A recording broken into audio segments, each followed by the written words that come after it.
As we've all been hearing for the last day or two, when we talk about altitude training, usually we are focusing on the impact of acute exposure to altitude on sports performance or the time course of adaptation to altitude.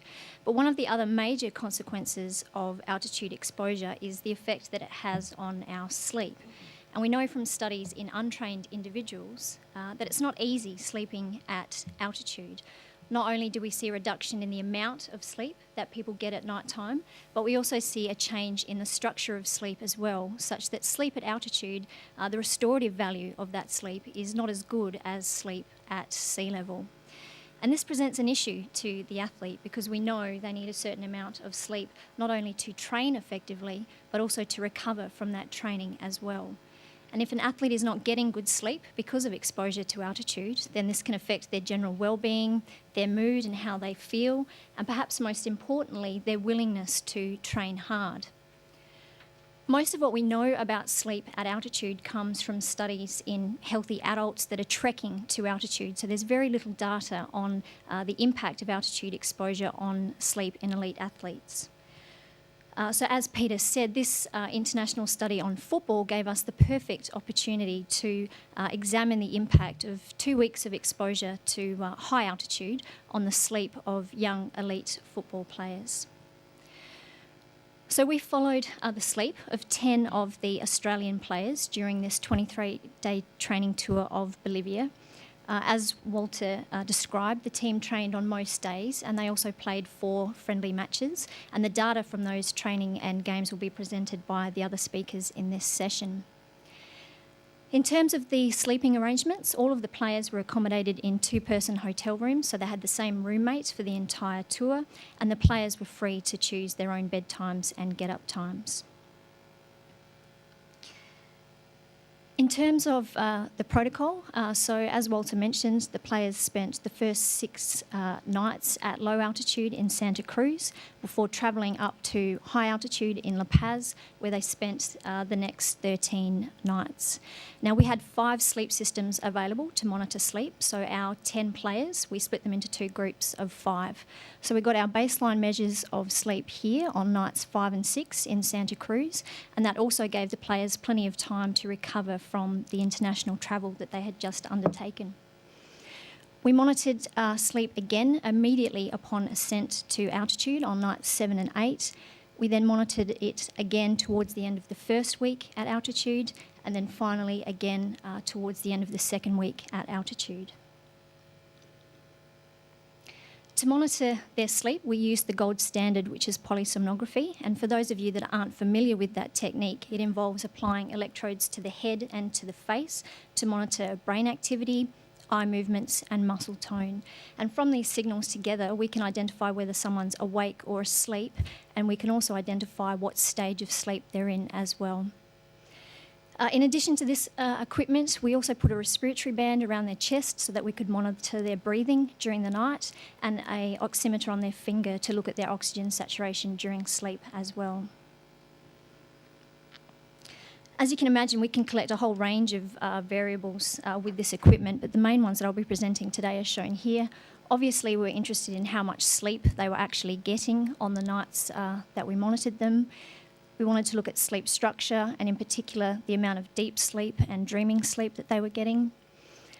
We also wanted to look at their breathing and to see if there were any pauses or apneas in their breathing during sleep.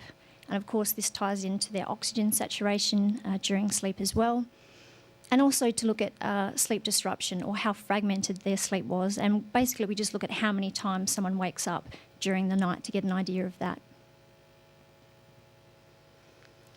So now to the results. All of the graphs that I'm presenting are orientated the same way. So the dependent variable is on the y-axis here, plotted against the sleep type on the x-axis.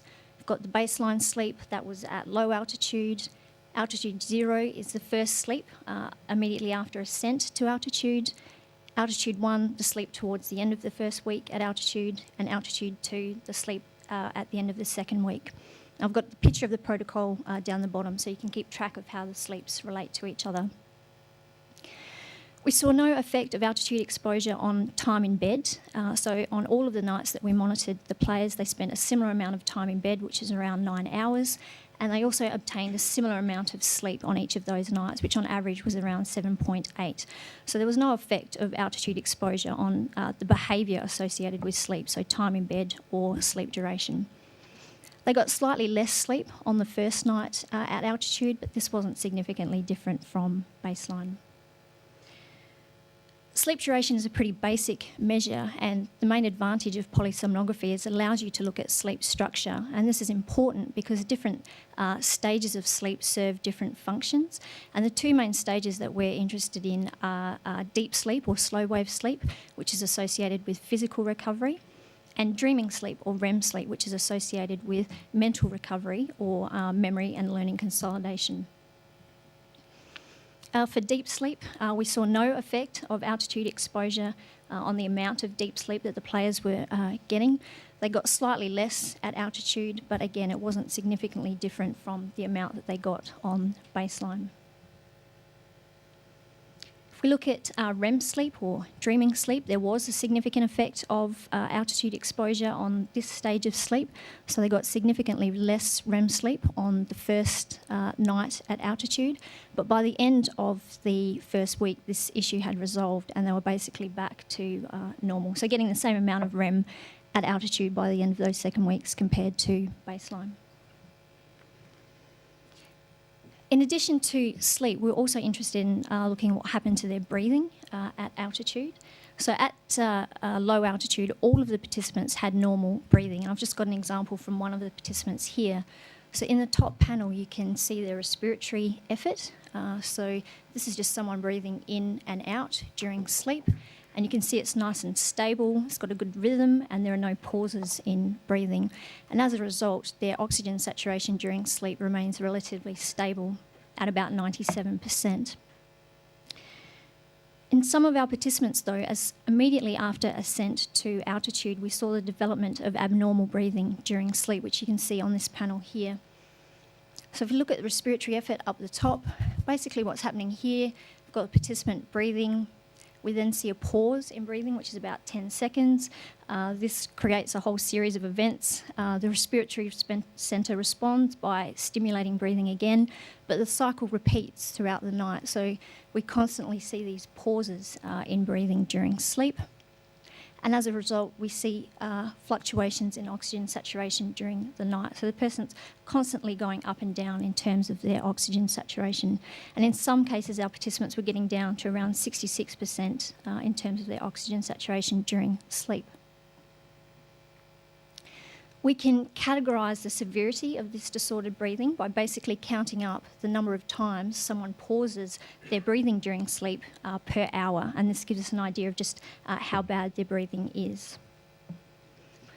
And this is called the respiratory disturbance index, so it's the number of events you have or the number of pauses in breathing per hour. At sea level, we saw no instances of disordered breathing, which is what you would expect. These are young, healthy boys, so they shouldn't have any problems with their breathing during sleep.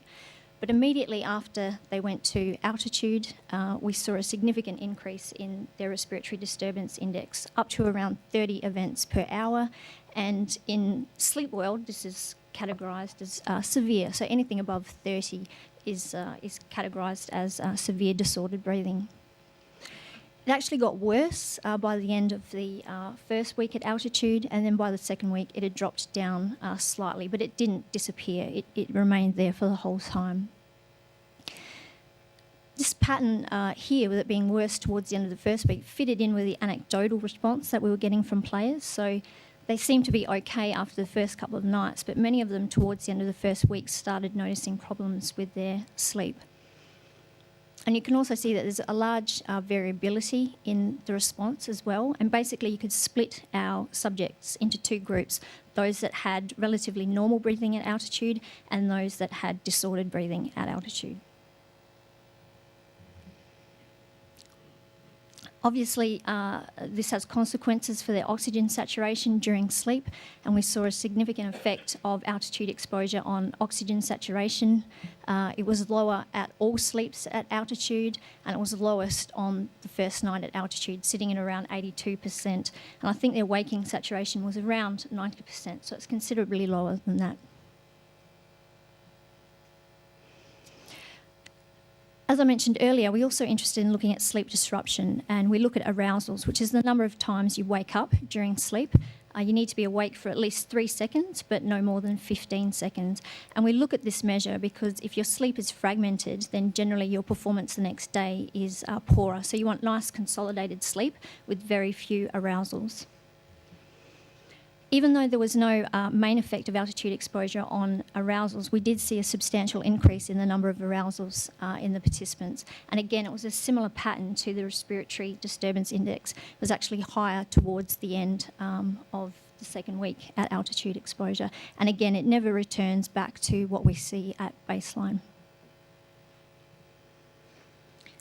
So in summary, there was no effect of altitude on time in bed or sleep duration, so the behaviours associated with sleep were not affected.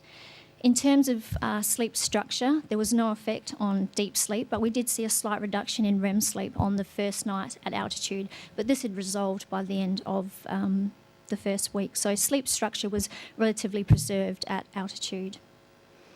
The greatest effect that we saw of altitude exposure was on breathing during sleep. And we saw in about 50% of the players this development of disordered breathing. And for some of those players, it was quite severe. We saw lower oxygen saturation levels, of course, and also a greater number of arousals during sleep. And all of these things have consequences for daytime performance.